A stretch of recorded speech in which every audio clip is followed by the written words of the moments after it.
Llegamos a este viernes 11 de julio, queridos amigos. Les doy la cordial bienvenida a su podcast A los pies del Maestro en este día dedicado a San Benito Abad.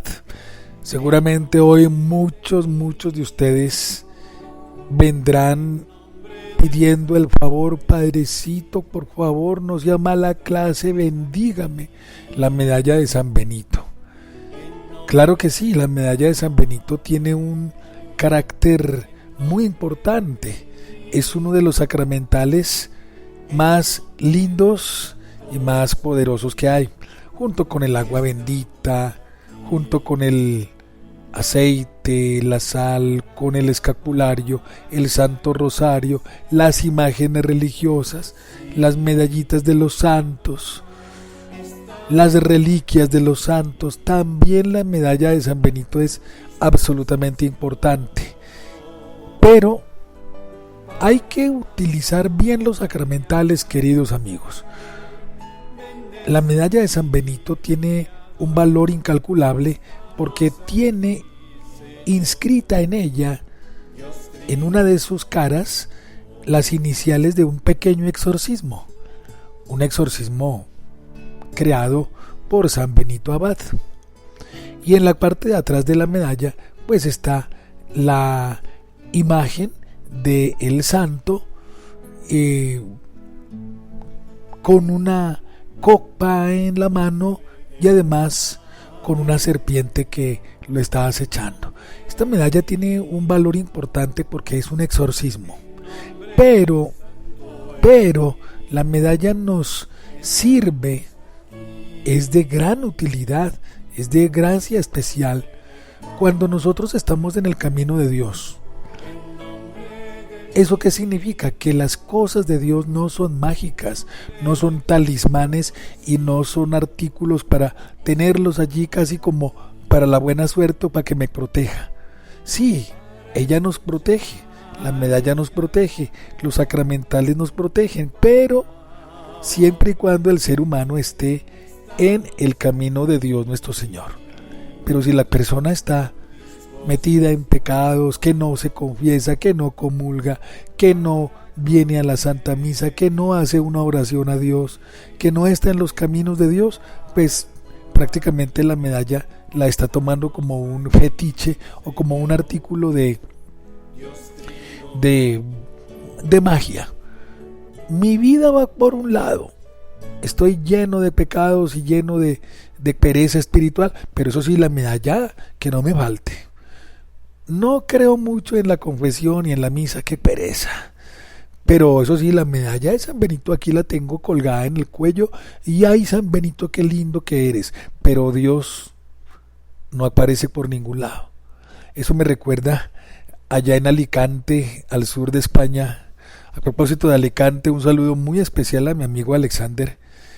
Ay, Dios, querido negrito. Bueno, allá en Alicante estaba yo y recuerdo, hay una población cercana que se llama San Roque, junto a Santa Pola, y hay otras poblaciones aledañas. Y entonces el obispo de Alicante en el año 2014 prohibió en gran medida el culto a San Roque, porque la gente le estaba dando más culto y adoración a San Roque que a la misma Sagrada Eucaristía. Y recuerdo una señora indignada, dijo: no, a mí que me quiten a Dios, pero que no me falte San Roque. Ay, Dios, vean ustedes hasta dónde llega el ser humano, ¿verdad? Miren ustedes, decía la señora indignadísima porque el señor obispo puso orden en ese sentido y quitó esas cofradías de San Roque que se convertían casi en adoración al santo y la gente no iba a la misa. Entonces decía la señora: no, a mí me puede faltar Dios, pero que no me falte San Roque. Ay, Dios, eso puede ocurrir con los sacramentales, que no me falte la medalla de San Benito, pero Dios, no importa. Joder, dicen algunos. Uy, no. Entonces, tenemos que darle a la medalla de San Benito un valor importante, pero es un sacramental y no es más importante la medalla que la Sagrada Eucaristía, que la confesión. Los sacramentales nos sirven siempre y cuando estemos en los caminos del Señor. Voy a decir aquella plegaria exorcística que está en la medalla de San Benito para empezar el programa. En el nombre del Padre, y del Hijo, y del Espíritu Santo. Amén. Crux Sancti Patris Benedicti, crux sacra sit mihi lux, non draco sit mihi dux, vade retro Satana, nunquam suade mihi vana, sunt malaquelibas ipse venena vivas. Cruz del Santo Padre Benito, cruz santa sé tú mi luz, no seas tú dragón infernal mi jefe. Retrocede, Satanás, y si tanto te gustan tus venenos, bebe tú mismo de ellos y arrójate al infierno. Uy, Dios, eso dice la medalla de San Benito. Bueno, entonces, después de esta introducción, vamos a proseguir con nuestro programa, dándole gracias a Dios y pidiéndole a San Benito que nos proteja de todo mal y de todo peligro.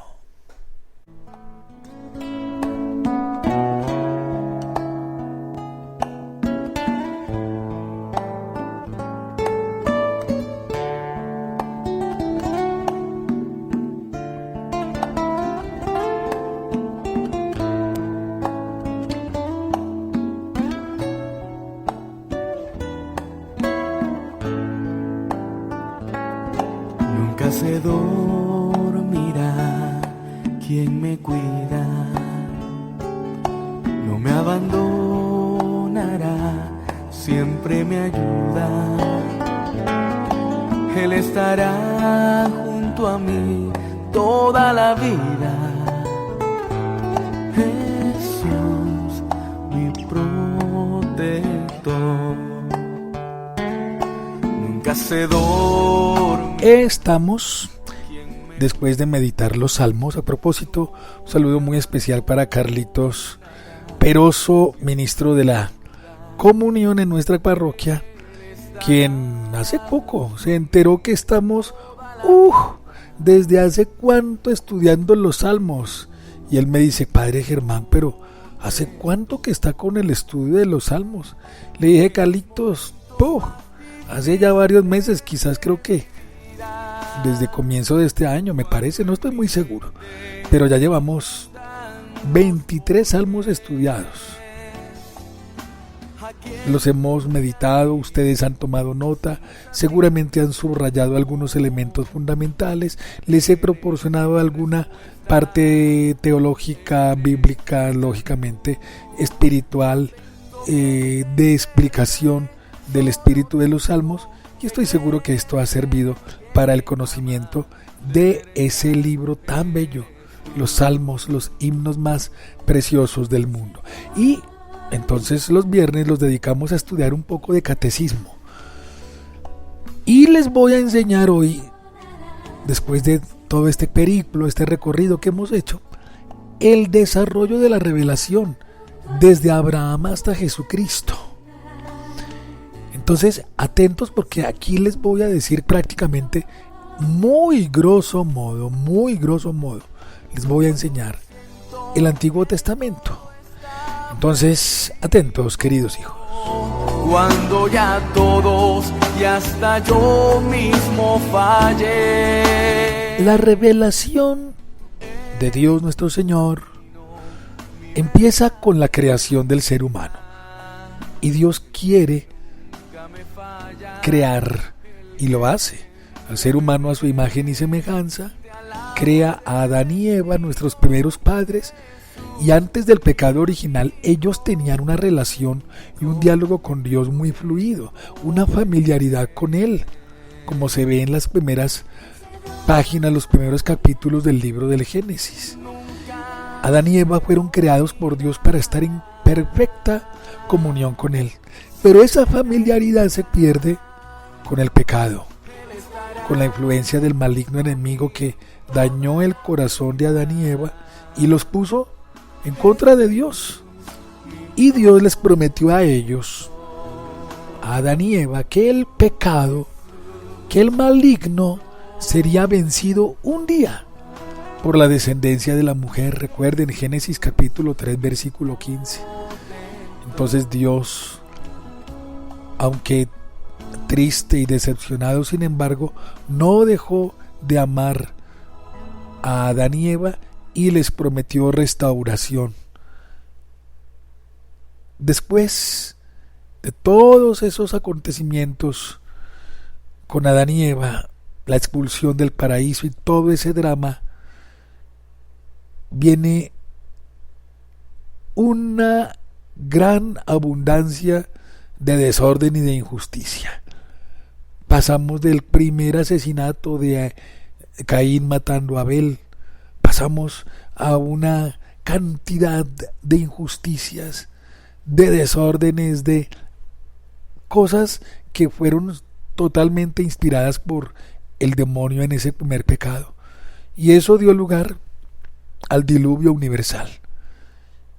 Dios dispuso un diluvio tan tremendo que acabó pues con el mal y solamente mantuvo vivos a Noé y a su familia y a los animalitos en el relato del arca de Noé. Y Dios renovó con Noé la relación que había querido tener con Adán y Eva. Todo lo que Dios quiso hacer con Adán y Eva lo hizo con Noé. Y con la historia de Noé, Dios dio al ser humano una segunda posibilidad de vivir en amistad con Él.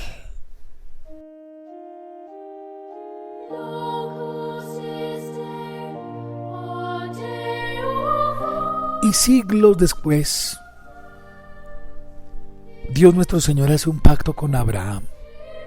Abraham reconoció a Dios como su único Señor, le obedeció con gran fe, y Dios destinó a Abraham a ser el padre de una multitud de generaciones, como bien lo dice el libro del Génesis en el capítulo 17. Dios, experto en alianzas, hace una muy linda con Abraham y le da descendencia a Abraham, Isaac, Jacob, nieto de Abraham. Dios lo toma, lo instituye, lo fortalece, le cambia el nombre, no se llamó Jacob después sino Israel, y de ahí viene el nombre del pueblo elegido por Dios. Promesa dada a su abuelito Abraham, y empezó a cristalizarse en los 12 hijos de Jacob, que fueron las 12 tribus de Israel. Tuvo Jacob 12 hijos, y de esas 12 hijos instituyó las 12 tribus de Israel, los 12 territorios en Israel, y así empezó el pueblo. Y más tarde, siglos después, surge Moisés, hijo de una de las tribus de Israel, de la tribu de Leví. Viene Moisés, tomado por Dios como un caudillo, un hombre muy valiente, un hombre lleno de fortaleza, de sabiduría, de valentía, y Dios hizo una alianza con Moisés y puso al pueblo bajo la protección de él, y Dios emite sus leyes, los 10 mandamientos. El pueblo aceptó solemnemente esa alianza y se comprometió a servir al Señor y a darle culto. Israel es el pueblo de Dios, que Él mismo ha formado de entre todos los demás pueblos, y le pertenece a Dios como un pueblo de sacerdotes, una nación santa. Recuerden ustedes la historia de Israel pasando por el Mar Rojo, de la esclavitud de Egipto, donde eran esclavos los israelitas, a la libertad. Y Dios no dejó que esa alianza decayera, sino que por medio de los profetas Dios guió a su pueblo a la esperanza de una salvación última y definitiva.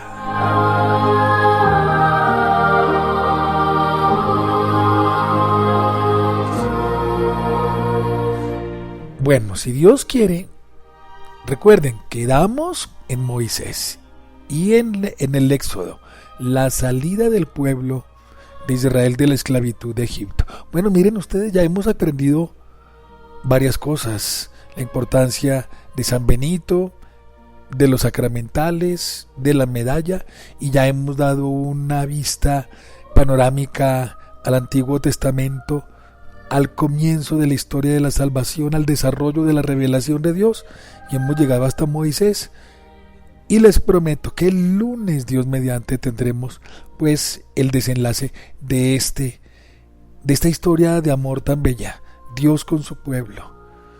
Eso lo haremos el próximo lunes, Dios mediante. Mientras tanto, vamos a la santa palabra de Dios.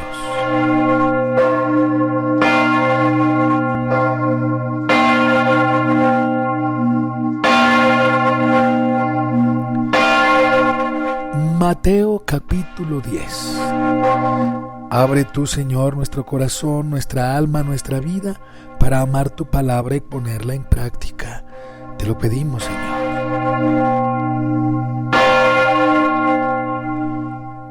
En aquel tiempo dijo Jesús a sus apóstoles: miren que los estoy mandando como ovejas en medio de lobos. Por eso sean sagaces como serpientes y sencillos como palomas. Pero no se fíen de la gente, porque los entregarán a los tribunales. Los azotarán en las sinagogas y los harán comparecer ante gobernadores y reyes, por mi causa. Así daréis testimonio ante ellos y ante los gentiles. Cuando los arresten, no se preocupen de lo que van a decir o de cómo lo dirán. En su momento se les sugerirá lo que tienen que decir. No serán ustedes los que hablen. El Espíritu de vuestro Padre hablará por ustedes. Los hermanos entregarán a sus hermanos para que los maten, los padres a los hijos. Se rebelarán los hijos contra sus padres y los matarán. Todos los odiarán por mi causa. El que persevere hasta el final, ese se salvará. Cuando los persigan en una ciudad, vayan a otra, porque les aseguro que no terminarán con las ciudades de Israel antes de que vuelva el Hijo del Hombre. Palabra del Señor, gloria a ti, Señor Jesús.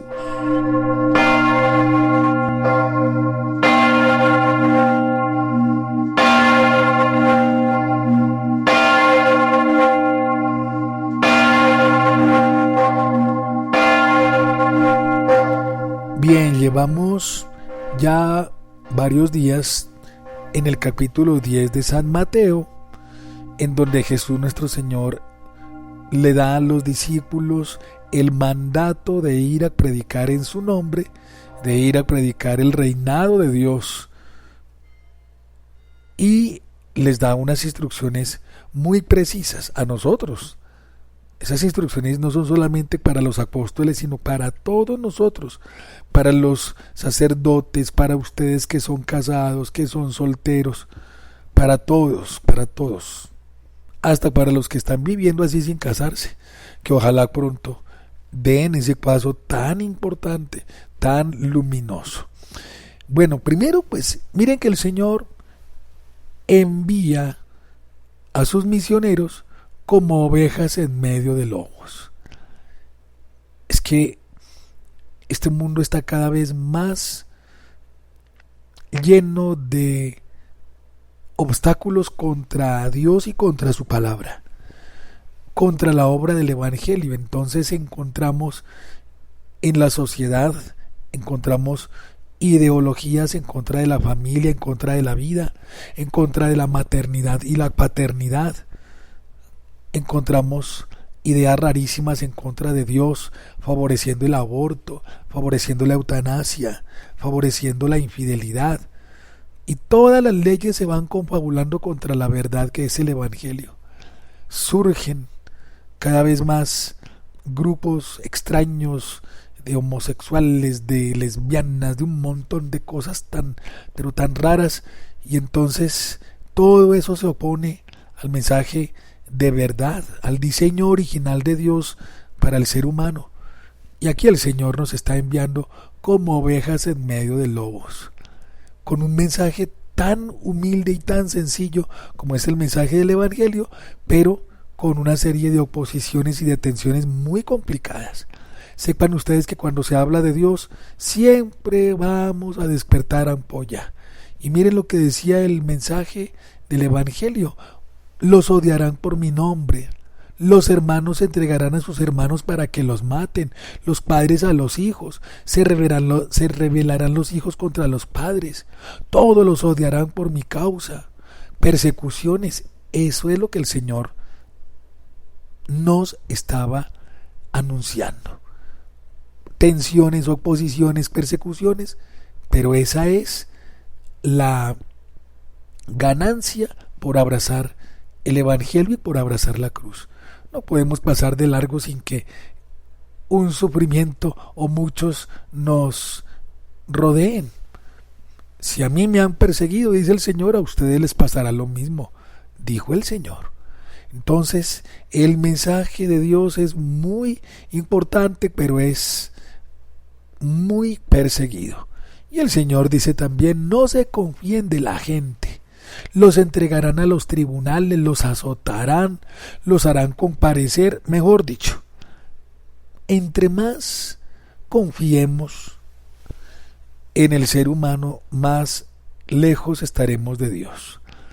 Es que cada día es más atractivo y complejo confiar en las personas. Claro que tenemos que hacer un voto de confianza en ustedes y ustedes en nosotros, claro, pero en cuestiones vitales, mis queridos hijos, confiar. Hoy día hablan bien de ustedes, hablan bien de mí, hablan bien de unos y de otros, al otro día ya están hablando cosas que no son. Ponemos la confianza en lo material, en los caprichos, en la gente. Hoy estamos bien, mañana ya estamos mal. La gente, empezando por mí, somos muy volubles, somos muy cambiantes. En cambio, Dios es el único que permanece. No confiemos en lo creado, porque todo eso se desploma, se cae. La figura de una persona ante otra se cae. Se caen las máscaras, se caen las percepciones de los demás. El único que permanece es Dios nuestro Señor. No confíen, no pongan su confianza en lo material, y por el contrario estén siempre haciendo la voluntad de Dios. No confíen en sus propias fuerzas, en el ingenio del ser humano, que a veces es tan cambiante. El único que permanece y el que nos da fortaleza es Jesucristo el Señor, camino, verdad y vida.